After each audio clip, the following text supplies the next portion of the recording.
증가하는 가계부채 관리를 위해 도입된 새 대출 심사 지표인 DSR이 지난주 한 시중은행에서 첫 시행됐는데요. DSR 적용으로 대출받기 더 깐깐해졌습니다. DSR 도입 배경과 영향에 대해 조남희 금융소비자원 대표와 함께 얘기 나눠보겠습니다.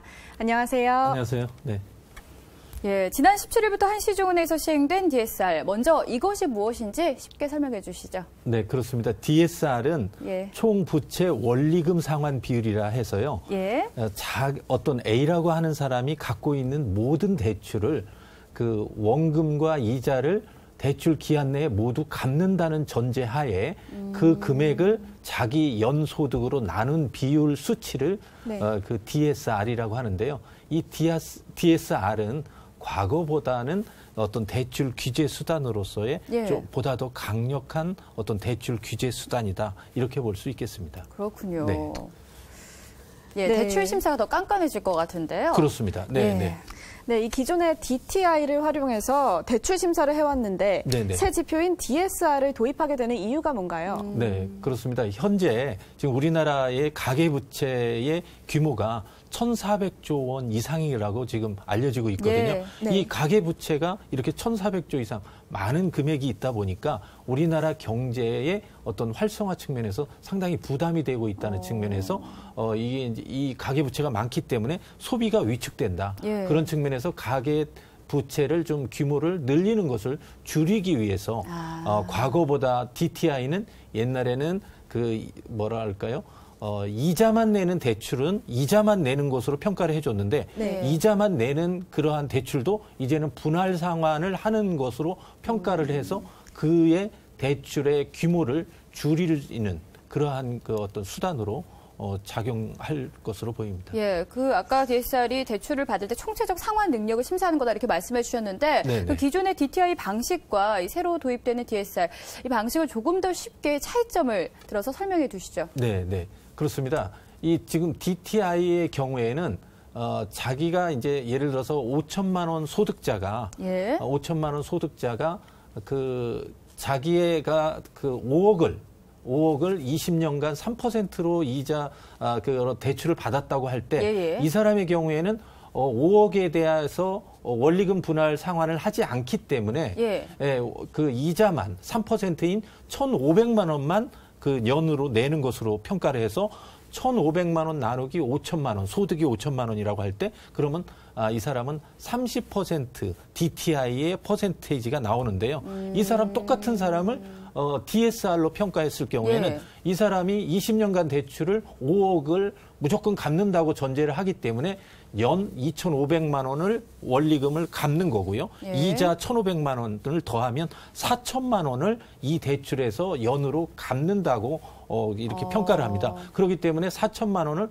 5천만 원으로 나누게 되면 80%거든요. 더 많아지죠. 그러니까 과거에 DTI로 했을 때는 30%였는데 이번에 DSR로 평가해 보니까 80%죠. 그러니까 이 사람의 대출을 받을 수 있는 규모가 상당히 이제 적어진다고 볼 수 있는 거죠. 알겠습니다. 네, 그렇다면 기존 DTI 방식과는 달리 DSR을 적용했을 때요. 대출 한도가 어떻게 달라질지 쉽게 설명해 주시죠. 네, 그렇습니다. 지금 그러니까 이제 과거보다는 아주 엄격해졌기 때문에 이 좀 전에 설명드렸듯이 DTI의 경우에는 30%의 그 어떤 비율이 나왔던 걸 DSR의 경우에는 80%가 나오니까 이 사람의 대출을 받을 수 있는 능력이 상당히 떨어진 것입니다. 방금 전에 설명해 주신 거죠? 방금 전에 설명해 드린 건데요.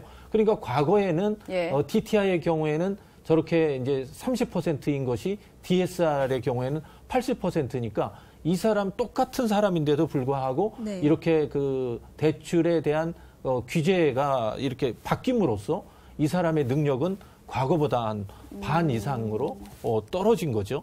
그러니까 실질적으로 대출 받을 수 있는 규모가 떨어진 것이다. 이렇게 볼 수 있는 겁니다. 대출 한도가 더 줄어들겠네요. 그렇죠? 그렇습니다. 네. 그런데 기존 금융당국에서는 DSR의 적용 기준을 80%를 위험 수준으로 생각을 했었는데 국민은행에서는 그 300%로 기준을 잡았습니다. 왜 이렇게 기준이 달라지게 된 건가요? 네, DSR을 이제 지금 그 초기에 적용하다 보니까요. 예. 이제 많은 문제점이 있습니다. 이 대출을 갖다가 이 평가하는 방법을 아까 말한 대로 무조건 상환하는 걸로 생각을 했지 않습니까? 예예. 그러다 보니까 많은 사람들 간의 어떤 이런 그 형평성이나 그 불만 요소가 많이 제기될 어떤 가능성이 있거든요. 예예. 그렇기 때문에 일단은 자기 소득의 3배 이내에서의 어떤 그 상환 능력을 평가해주고 이 제도를 초기에 시행하면서 이제 그 제도 조그만 문제들 이제 앞으로 나오는 문제들이 있거든요. 예. 그러한 부분들을 좀 보완하면서 이제 이 제도를 조금 더 수정해 볼 것으로 보입니다. 네. 알겠습니다. 네.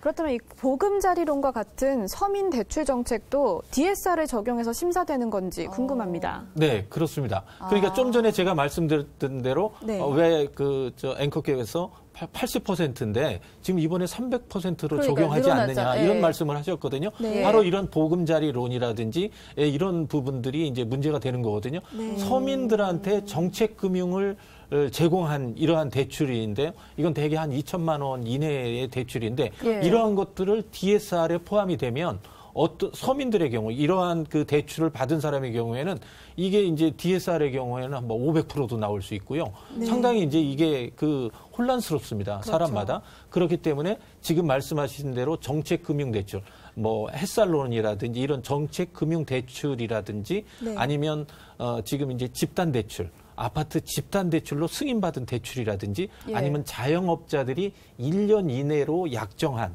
그러한 대출, 그다음에 우리가 카드를 사용하는 카드 사용금액 이런 것들은 DSR에서 현재는 제외해 주는 걸로 이렇게 나왔는데요. 이제 카드론의 경우에는 이제 포함이 됩니다. 약간의 숨통을 틔워주는 그렇습니다. 그런 것 같은데요. 네네. 그리고 또 사용 유무와 관계없이 네네. 마이너스 통장에 있으면 신규 대출을 받기가 더 어려워진다고 들었습니다. 네네. 그런데 직장인들의 경우에는 마이너스 통장을 대부분 갖고 있는 만큼 이것은 예외로 둬야지 않나 이런 지적이 있는데요. 어떻게 보십니까? 네, 그렇습니다. 좀 전에 말씀드렸던 대로 DSR이 갖고 있는 지금 시행 초기에 문제점이 있기 때문에 예. 이렇게 이제 DSR을 시행하면서 가장 그 어떤 불리한 계층이 뭐냐면 이렇게 단기 대출, 1년 대출이라든지 전세자금 대출은 2년이거든요. 2년이라든지 5년짜리라든지 이렇게 단기 대출을 갖고 있는 사람들이 상당히 불리합니다. 예. 그렇기 때문에 이제 마이너스 대출도 쓰건 안 쓰건 간에 무조건 1년에 상환하는 것으로 판단하기 때문에 이 자기의 대출 능력을 무조건 굉장히 크게 감소시키거든요. 예. 그렇기 때문에 마이너스 대출에 대해서도 이런 것들이 상당히 가장 불리하게 작용합니다. 그래서 이 대출의 경우에도 지금은 이렇게 적용을 하지만 300%로 적용할 때 적용하지만 예. 이러한 부분들을 좀 수정할 필요가 있기 때문에 앞으로 나가면서 제도적으로 조금 더 수정될 것으로 보입니다. 네, DSR 시행으로 앞으로 대출받기가 더 어려워질 거라는 얘기 계속하고 있었는데요. 네네. 소득이 낮을수록 그 체감률은 더 클 것으로 보입니다. 네네. 자칫 서민들을 금융 사각지대로 몰아가는 규제가 되지 않을까 우려의 목소리도 있는데요. 네. 어떻게 보십니까? 네, 그렇습니다. 이 서민들의 경우에 이제 이 DSR의 경우에는 예를 들어서 서민인 경우 소득이 없거나 또 은퇴자인 경우에나 네. 또 자영업자인 경우 소득 신고가 적은 사람의 경우에 상당히 불리합니다. 그렇기 때문에 상대적으로 그 서민 계층에 불리한데요. 이러한 서민 계층에 대한 것들을 좀 고려하면서 네. 이 사람들의 어떤 개인적인 특성을 고려하면서 대출 제도의 어떤 다소 보완이 필요하다고 봅니다. 네. 예, DSR이 지난주 한 은행에서부터 시행됐고 이제 다른 시중은행들도 잇따라 시행할 계획인데요. 네네. 앞으로 부동산 시장에 어떤 영향을 주게 될까요? 네, 그렇습니다.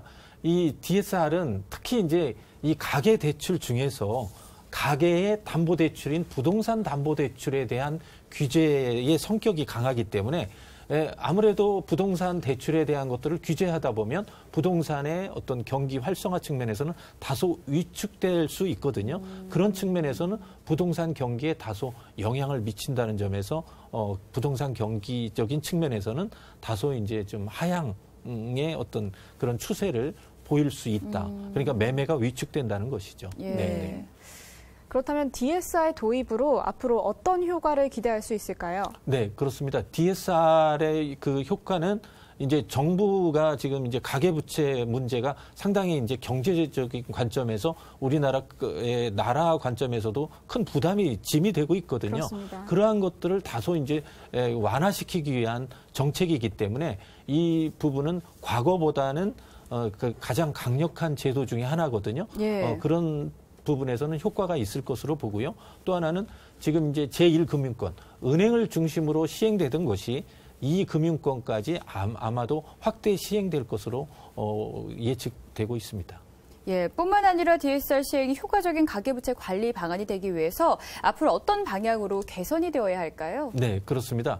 가계부채 문제를 지금 현재는 지금 획일적으로 포괄적으로 이렇게 이제 지금 정책을 지금 도입하고 있거든요. 그런데 이제 개인별로는 더 담보별로 또 개인의 어떤 특성별로 또 뭐 지역별로 이 다소 다르거든요. 그러니까 이러한 그 가계부채를 좀 특성별로 잘 어떤 검토를 해서 그 특성별로 대책이 좀 필요하고요. 네. 또한 가계부채 문제는 가계에만 문제가 아니라 가계가 소득이 적어지기 때문에 예. 소득이 늘어나지 않기 때문에 문제거든요. 그렇죠. 그러니까 경기도 지금 우리나라가 지금 성장을 더해서 예. 이러한 가계부채 문제가 또한 경제가 활성화되면서 해결될 수 있는 그러한 그 전방위적인 전 정부 차원의 어떤 대책의 그 마련도 필요하다고 봅니다. 예, 알겠습니다. 지금까지 조남희 금융소비자원 대표와 함께 이야기 나눴습니다. 오늘 말씀 고맙습니다. 네, 감사합니다.